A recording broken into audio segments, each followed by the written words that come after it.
Алло.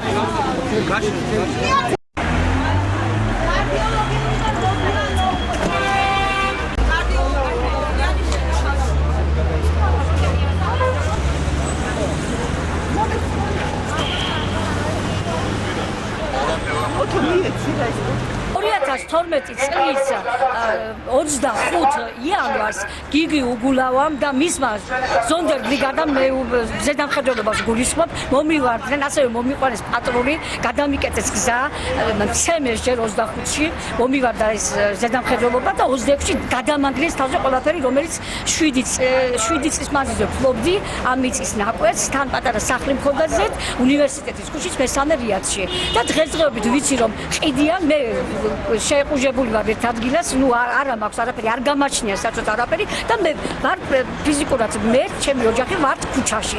ჩვენი ხმები ხელისუფლებამდე არ მიდის. ისინი დაიყურეს ყურები, არაფერს არ აკეთებენ. ისინი განოდა ჩვენ უბედურებაზე იწმობენ ხელს. რა შეიძლება ამ შავლენ ჩვენ ვიგლოვეთ გიგი უგულავა დღეს აი ძირითადად ახლა გლოვიარები ვდგავართ და სხვა დანარჩენ ქართულ მასებს ასე ვთქვათ ველოდებით ჩვენ და შესაძლოა აუცილებლად შემოგვიერთდებიან მოვიკავშირდებიან და გვეუბნებიან ვითქვამთ მხარდაჭერას ჩვენ გვერგვერით მოვედით